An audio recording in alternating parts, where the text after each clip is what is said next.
we've seen a lot of growth in where visualization is being used, and the importance for consumers to be able to understand and see how how this appeals to them and what the psychological importance of it are. So please, sorry, go ahead. Yeah, certainly. I mean, digital visualization has become essential in how we build a relationship with customers at Bru Textiles. You know, the concept of woven fabrics is over 5,000 years old, and at the most fundamental level, it hasn't changed all that much.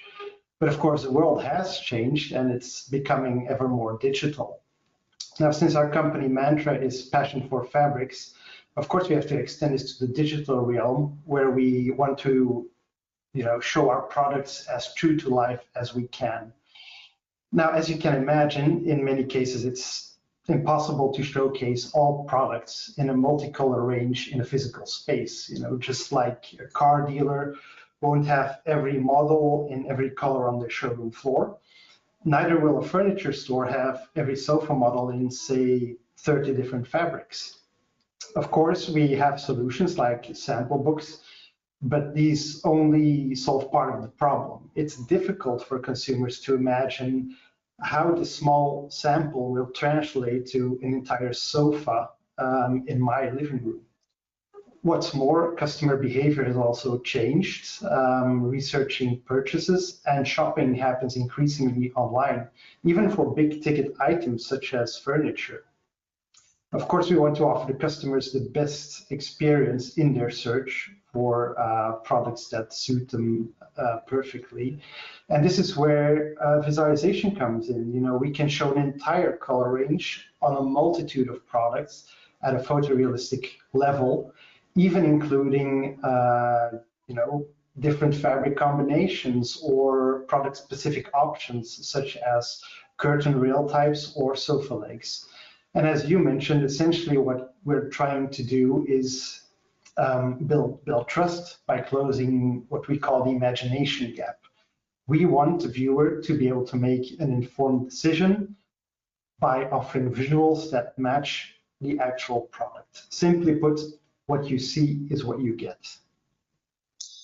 And when you talk about then product, Alec, can you give us some more specific examples of what type of product we're talking about here?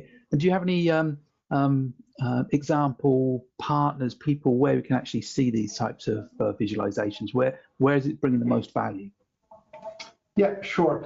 So of course, our focus is our interior upholstery fabrics. And one example that springs to mind is that of our partner James Dunlop in New Zealand. They're using our scan materials and 3D rendering know-how to great effect in their new furniture and curtain visualizer. And as a result, they can present all of their products beautifully to customers on their website. Not just small swatches or photos of a piece of fabric, but showing entire sofas in full color ranges. And this makes it much easier for customers to judge how texture and color influence the look of a product as a whole. Now, being able to take away this headache of having to digitalize materials and provide marketing visuals, I think that's a great benefit for our partners. And we go beyond internal and partner marketing processes as well. You know, we offer our digital materials on 3D asset platforms so that architects and designers can use them in their work, since we know how challenging it can be to find quality textures backed by actual product. And this way, our digital efforts have an impact all the way from the early design phase to the sales process. But yeah, I'm curious, like how have you experienced the adaptation of material libraries with customers? Sure, yeah, thank you. And for me, it's all about, as I class them, complex materials. If we're looking at a solid basic color, so perhaps it's like a matte paint finish, these types of things can be relatively easily displayed, rendered. The same type of thing, you can pick up a paint chip from a store, etc. Yeah. But at X-Rite, we started the journey of appearance, and we created what we call the appearance exchange file, the AXF file, which allows us to be able to not only measure those solid colors, but also to be able to measure all the other attributes such as translucency, surface texture, gloss, transparency, all of these things that actually sort of bring it together. And so, yeah, I mean, in terms of, yes, we see these developments in the textile markets, but also see them in all of these complex products. So I think really the best example here is the automotive industry, where you're bringing together leather, plastics, metal, painted parts, all these things which have variations that we want to be able to understand aesthetically how these things fit best together. And as you noted as well, Alec, earlier, to be able to have these potentially thousands of combinations, if we try and do that in the real world and actually have these samples, it becomes an impossible task.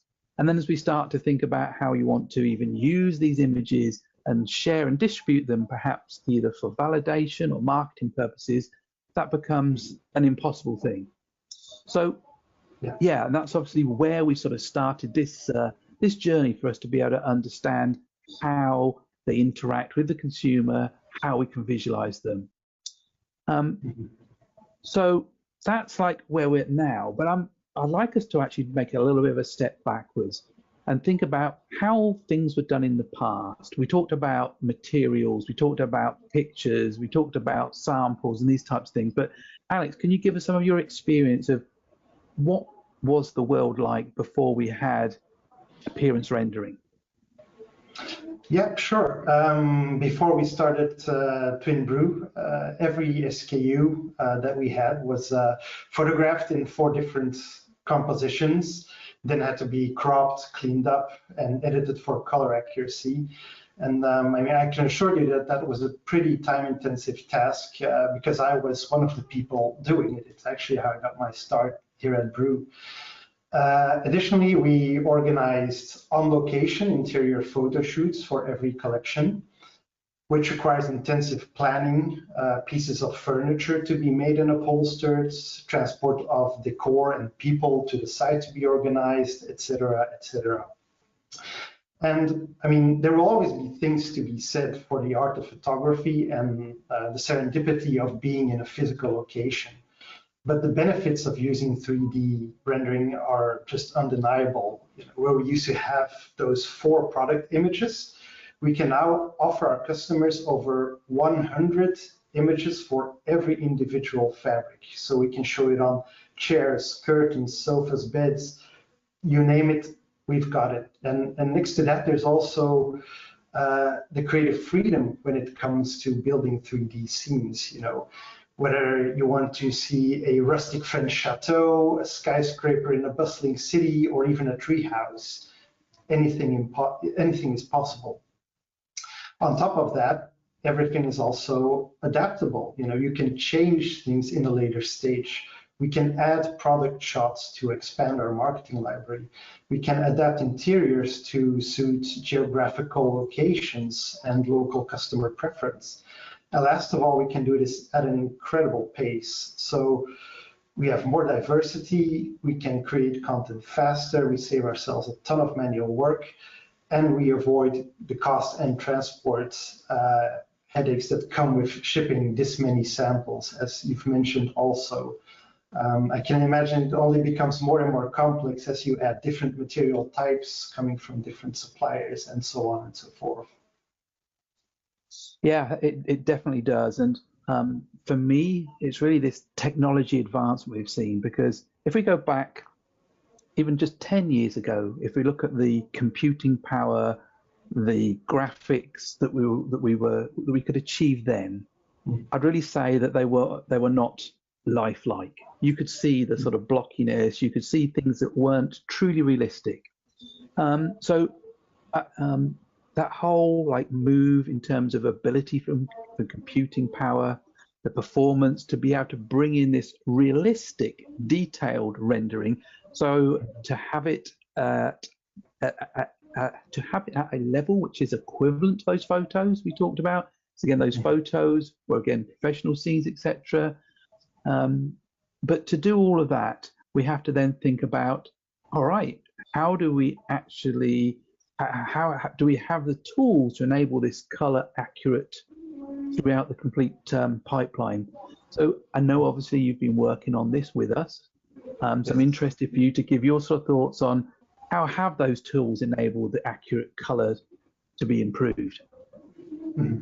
Yeah, you're absolutely right. I mean, the performance increase we've seen in the past decade alone has been amazing. You know, I remember the time where getting a good quality rendering used to be a matter of letting your computer run overnight, cross your fingers, and hope that nothing would crash or that you'd miss some small detail and have to start all over again. But now, as you said, with advancements such as real-time ray tracing and scalable cloud rendering, the capabilities of rendering platforms has transformed dramatically. To add to that, you know, we've built our custom cloud rendering solution, which we call the Twinbru engine, which means we can render literally thousands of images in 4K resolution every day. So we can offer not just variety, but also quality, and that was unthinkable from where we just started out. Now, of course, display technology has also come a long way since then, and customers have a lot more access to high quality displays, be it on their work laptop, their TV, their smartphone. And this means that, I guess, companies like us, we need to put in the effort to keep up with, with that progress. And luckily, the tools to get there have improved drastically as well. You've got to have a good workflow, but of course, good equipment in place, that's crucial. In our case, that includes, first of all, the material scanner, of course, but also color calibrated displays, color spectrometers, and specialized light booths, which is, of course, your domain. From what I understand, that's been quite an evolution as well over the past decades. Yeah, that's for sure. It definitely has, and it's obviously been great working with you. Well, we started off back in history for X-Rite with what we call our dome, which was a complete room where we actually had the cameras, the illuminations to be able to see that sample from every different place, so we could actually start to build that up. We've moved through our progressions with our Pantora software connecting with our TAC7, which gives us a complete, a complete view of the sample. But really one of the big advantages I've seen with the AXF is it's a layered approach. It means that we're enabled to be able to use our benchtop devices, our sphere instruments, to be able to measure perhaps the color and the gloss and the transmission, but also to be able to combine these. So if we want to, for example, see the spatially varying BRDF, in other words, how the pattern or the texture on the sample, we can actually take these components separately and then recombine them together and even create new materials. So take a color from one place, apply a texture from another. So yeah, and we've seen this as well. I talked about these complex materials in the automotive industry. It's here where we've seen again really significant cost savings and also sustainability. When we're developing new products, typically you produce a prototype.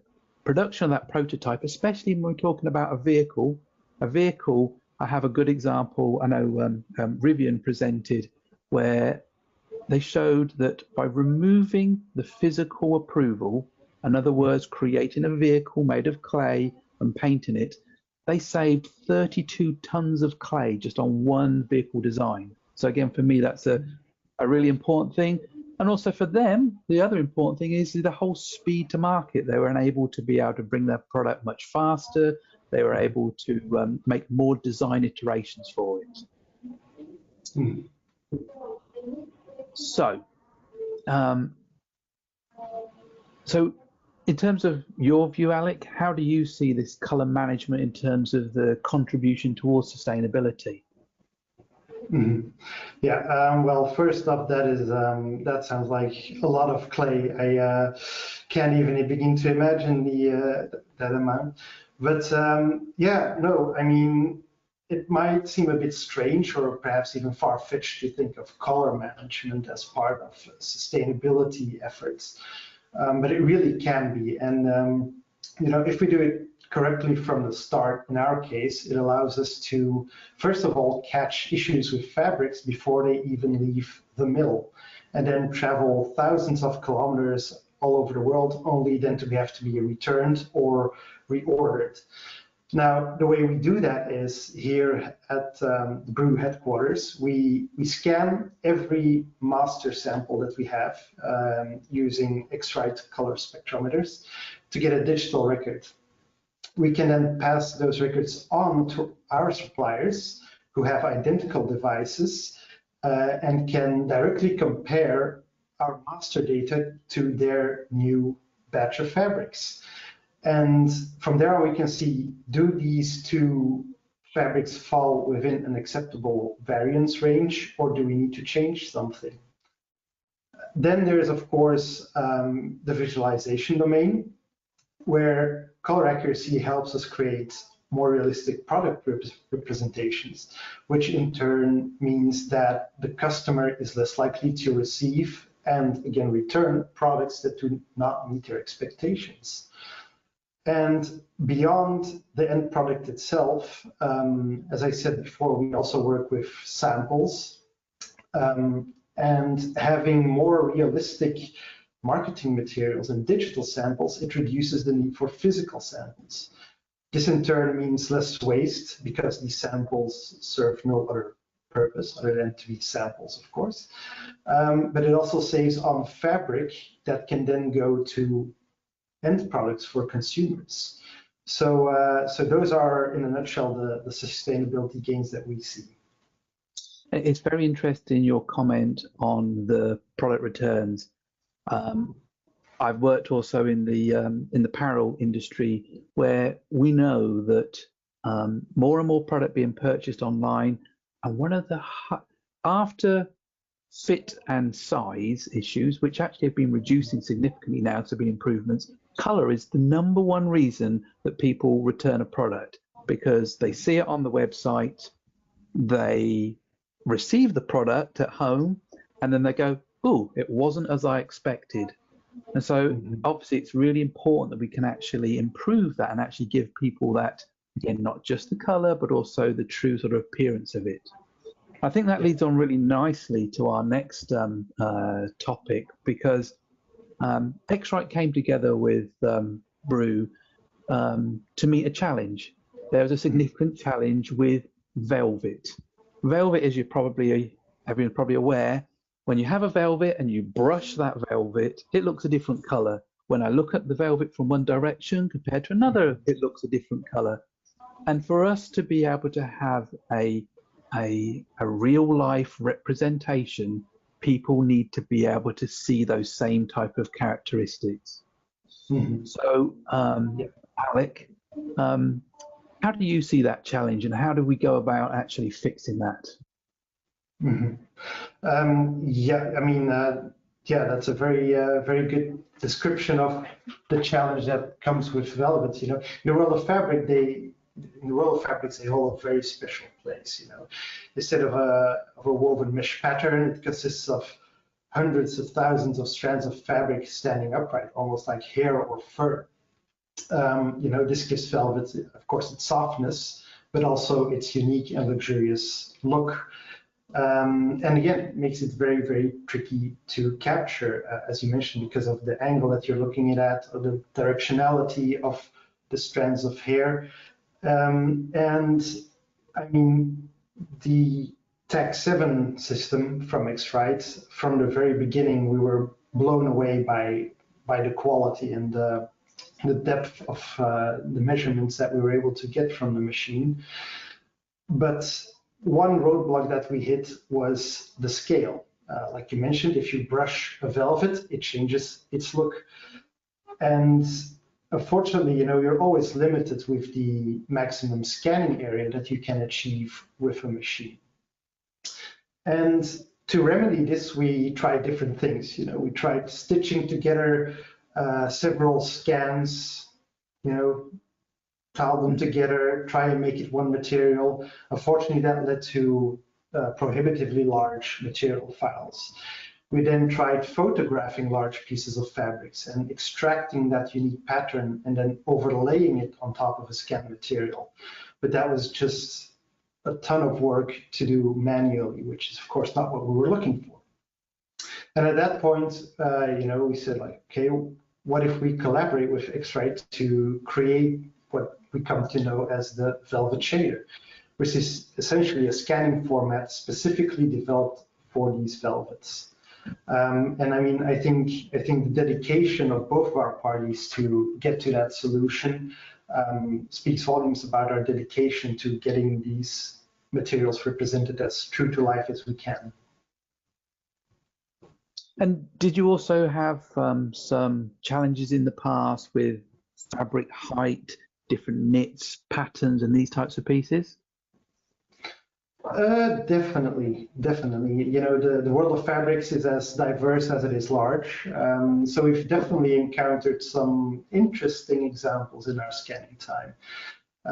Some of the most challenging that come to mind are, for example, large pattern repeats. I just mentioned you've got a maximum scanning area. And while most of our fabrics are plain or feature a fine texture, we also have items with design repeats that exceed 1 meter. So that's quite intense to get right and to perfectly match up at that scale. Then there are indeed patterns with or fabrics with height differences. Also, what we call then displacement. One example of that is embroidery.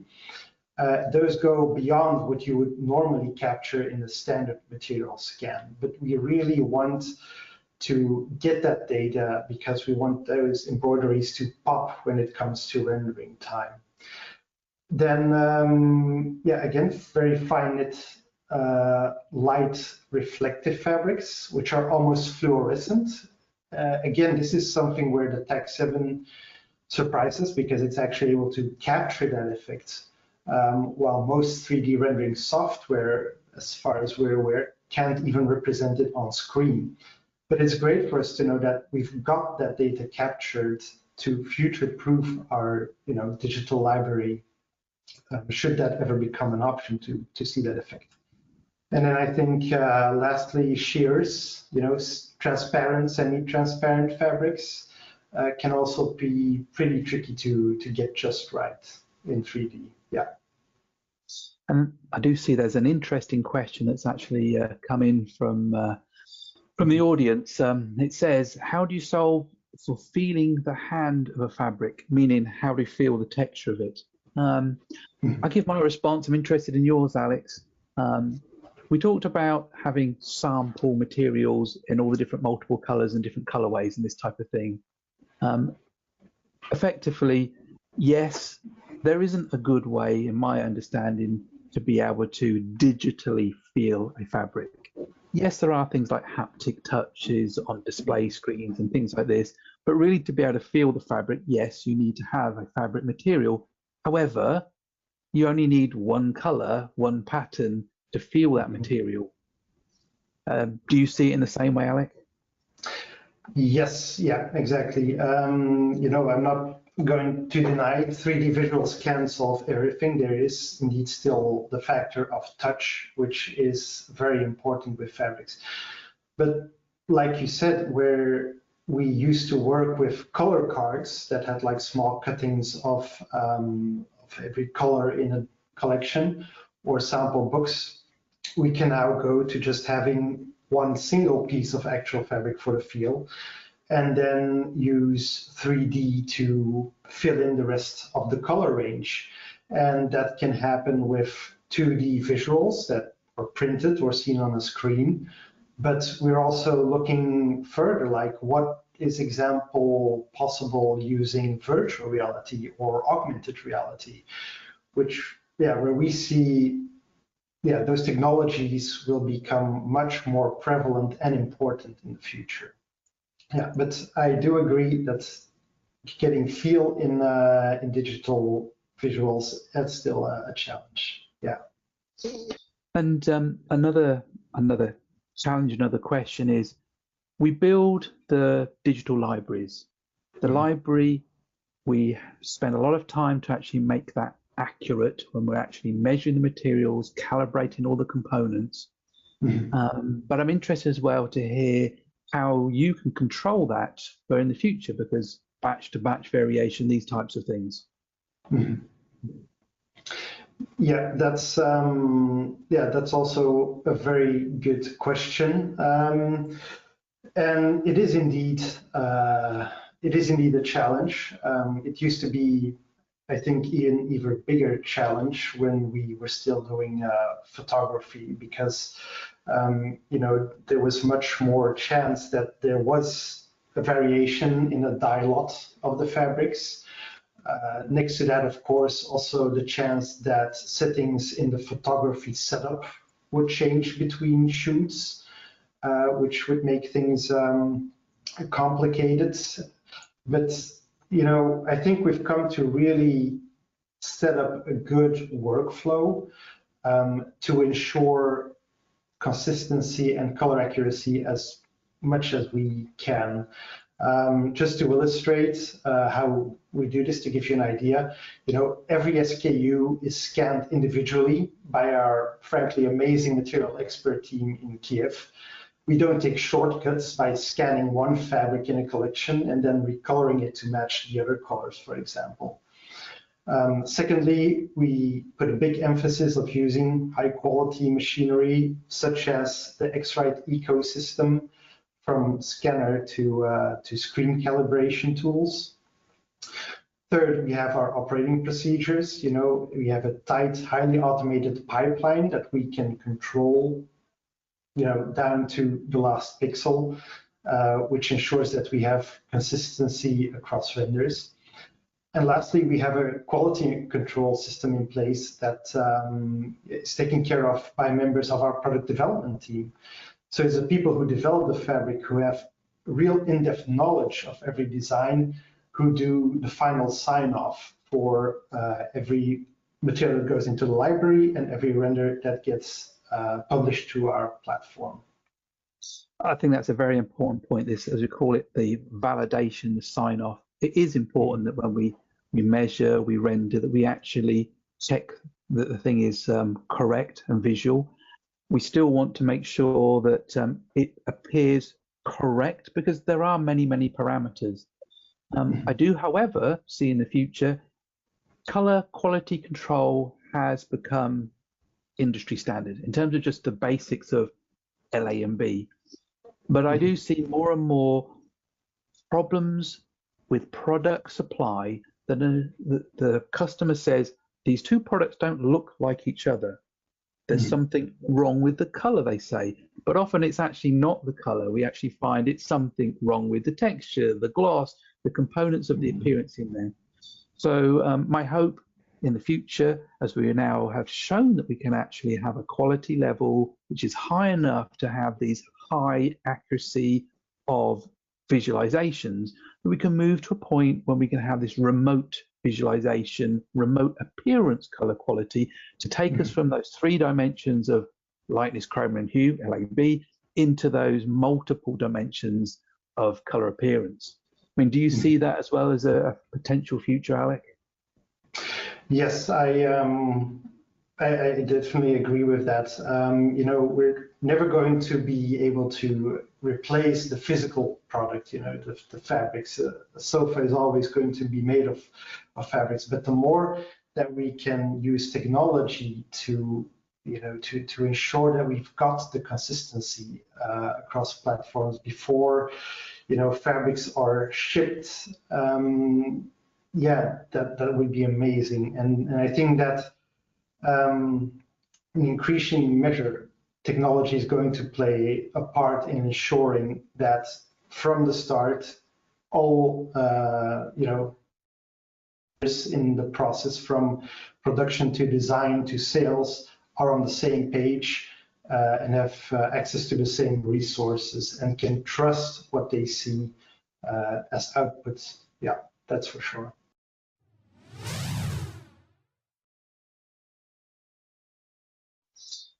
Related just to our last question, I see there's a question that came in. How would the AXF visualization help me to control submissions from my supply chain? Maybe I'll take that one, Alec. Very much in the same way as we have done in the past with our CXF, the color exchange format, except for we can now move to not only having the metric, but also to be able to visualize and see the differences. One of the challenges in the past was we do a measurement, we can't necessarily see all of those attributes. Perhaps some things are missed. The second challenge can be that it comes in and saying it's a delta E of 1.1. Is that good enough? Is that acceptable or not? Especially we're starting to talking about complex materials where we might be looking at how a color changes because it's an effect pigment or something like this. To be able to understand what the tolerance is specifically on a product as well. So again, if you think about the example I gave with an automotive, where perhaps you're trying to determine if the color of the vehicle bumper is acceptable to the vehicle body, you don't have the vehicle bumper at this point. That's somewhere else. It's in another factory, going to be supplied just in time.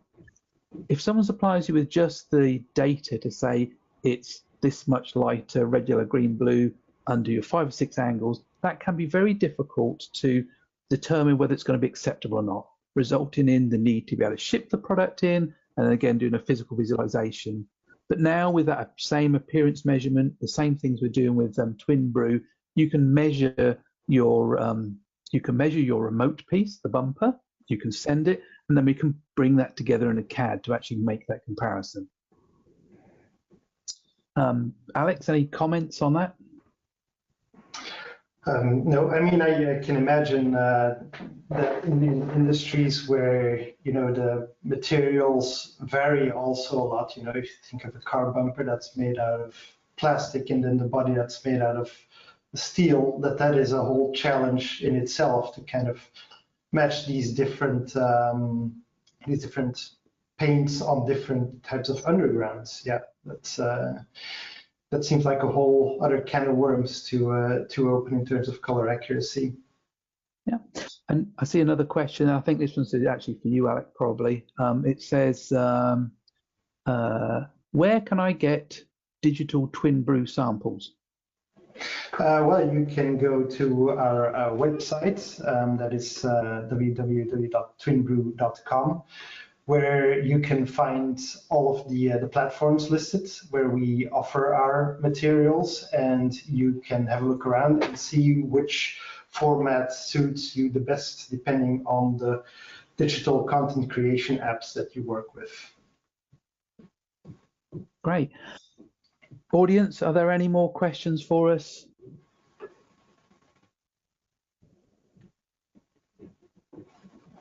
Oh, there's one coming in now. How do you make sure of these specific fabric like J? What was that word? I think I'm trying to read it.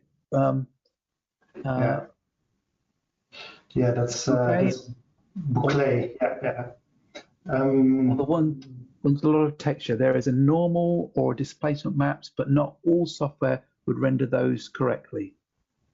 Mm-hmm.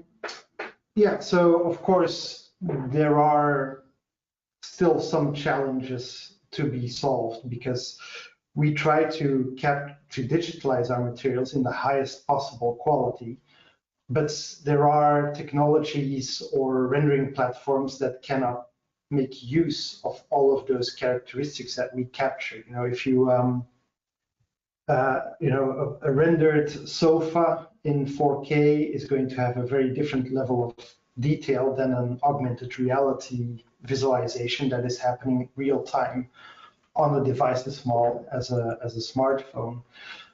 So we do capture that detail. It's definitely within those material files, but it sometimes depends on the software whether or not they can take advantage of the data encapsulated within that material file. So Unfortunately, we don't have total control over that, and that's up to the software packages to support all of those features and all those characteristics. And I'll also add there, so the AXF, the appearance exchange file, we have a wide range of partners which will accept the AXF file. I do agree, it depends on which application. Some of them have full ray tracing, some of them can use alpha transmissions, these types of things. You need to actually check with your rendering partner to make sure that the attributes that you're interested in are actually covered. We can also help you with that as well if you need any specific guidance, whether you should be, I don't want to mention the different rendering companies, we've got many of them, I don't want to call anyone out specifically, but X-Rite has connections to all of them. Okay.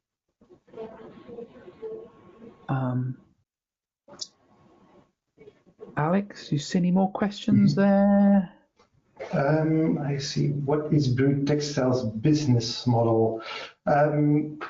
Well, essentially, what we are a textile converter. So we supply interior furnishing fabrics to a wide range of industries, be it wholesale, be it retailer. We furnish home interiors, but also more specific cases. We have fire retardant fabrics for hotels, campers, yachts, etc. We have an extensive range of easy clean fabrics, but what it comes down to is we are a fabric supplier for interior home furnishing. Yeah. Mm-hmm. And I see there's another interesting one, maybe it's more from my side. Would you envisage showing a different lighting settings, or warm/cold lighting, sunset/morning, etc., which would match a certain interior layout, for example? 100% yes. So whenever we're rendering a product for visualization, it's important that you're actually using an appropriate environment. Yes, you can put it in an environment with diffuse illumination, like a light booth type of thing. But if you're actually wanting to compare products, for example, maybe you want to take two drinks bottles and compare these visually, you might want to actually put them in an environment when it's actually on the shelf inside a store, so you can actually see how that particular lighting. So if, for example, it's under a very cold lighting, obviously you're going to see that differently. Also, the lighting as it comes from the, as we class it, the specular. In other words, are you seeing those reflections off the sample surface? Because again, difference with diffuse and specular can make a product look very different. I know, Alec, you assess your products under different conditions to be able to make judgments on them. Yeah, absolutely. It's that's a very good question, and also for us as fabric specialists, that is so crucial because, for example, if you consider the draperies in a hotel room or a bedroom, like when do you spend time in a bedroom? It's either in the morning or in the evening. So of course 3D can be a great help there to simulate how morning light or artificial light influences the look of a fabric. And again, 3D allows us to do that and to get a much more accurate idea of what will this fabric look like at night or during the golden hour when the sun is hitting it from a very different angle compared to at noon. Yeah. Okay, I don't see any other questions flowing in now. I'll just give it maybe another few seconds in case there's any other ones. No, I don't see any ones, but I'd really like to thank you, Alec. It's been super interesting working with you over the last few years, and also today to actually having a better understanding of how you've been able to control all of those appearance metrics and be able to make best use of that to be able to offer your customers the highest level of visualization quality. If there are any other questions that people have, please feel free to reach out to either of us. And I'll say goodbye. And Alex, maybe you want to have the closing words as well. Yeah, no, thank you for having me. It's been a pleasure, and indeed, it's been great working with you over the past years and getting to great results like our Velvet shader, which is a tremendous help for our efforts. So thank you, and see you at the next one.